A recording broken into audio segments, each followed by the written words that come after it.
say, no, our ancestors go back 12, 15 or more thousand years, then that knowledge gives you power as a human being, that our ancestors were incredible people, and that we can reinvent what they knew and take back our personal sovereignty, which is what we're moving into now. Self-empowerment. Then the powers that be don't have power. We have our own power. I think obviously what we're looking at is this was built first, and this is megalithic. And then later, another culture, maybe the Inca, were the ones responsible for working in smaller stone. This building and other buildings in Cusco were built by a civilization called the Pirwas, 40 years after the Great Flood. And that happened 12,000 years ago. So it's very possible that these Pirwas were refugees from another land. The anomaly of the teeth seem to be of a 7-year-old or older, and the skull is that, in terms of development, of a 2-year-old or less. And if you're looking for a life form which is not exactly who we are, but something related, you might find anomalies like that. Bueno, los Pirwas fueron los primeros habitantes del Tahuantinsuyo. Ellos vienen de la Atlántida cuando se produce el diluvio universal y se hunde la Atlántida. Salen a repoblar el mundo. They came from the Atlantis after the flooding and start populating the earth. The Paracas skulls of Peru are the largest and most highly so-called deformed skulls probably in the history of the world that we know of. The skull has natural red hair, which is not a Native American characteristic. So they had to hew the stone in rough form from the quarry. They had to move it down the mountain to the valley floor, across the valley floor, up on top of this hill, shape it, and put it into place. But in the prototype, when those magnets are spinning, an electric charge is being generated from the center outward in a ring, radially, in a toroid, a donut, and it helps to keep those rollers spinning. We have a device that is simple and functional. That is brilliance in design. Basically, with the inverse gravity vehicle, there's so many advantages.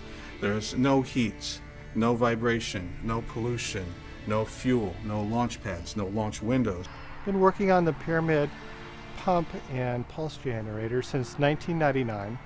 Since then, I've gained a lot more knowledge about the ancient histories, the alternate physics, such as zero-point energy, the Tesla energies, and how those would have been utilized within the Great Pyramid and the ancient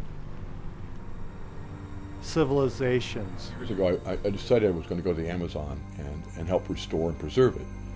And it was kind of ironic because what really happened was I went there, in essence to save it, and halfway through I ended up getting cancer, and in turn the Amazon ended up saving me. We need to become a part of the circle of life. Humanity has to find its ties to a recycling style society. And the reason I've studied Tesla and Ed is because Ed was such an anomaly. Tesla did amazing things that people said he didn't do, but yet we're utilizing everything we confirmed he did. We don't give recognition to the people that have sacrificed so much. We want everybody to be free, and that's what Tesla's vision was to stop people from being enslaved by the system. Science is continuing to push the envelope and make these wonderful discoveries, and we're missing now how to link together as a one tribe, a global community, and unite our spiritual forces. We are not under any challenges beyond what we keep perpetuating in our own mind.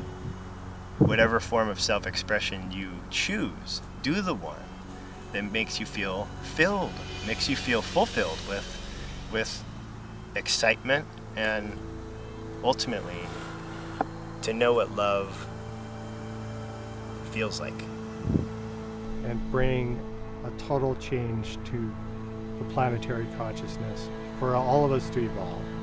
It's our history, our planetary history, which we've been lied to so massively about how great we once were, and to bring back the history and realize we're not just a bunch of stupid monkeys running around. We're highly evolved beings, and we're supposed to be here. It's time to bring back our true greatness back to this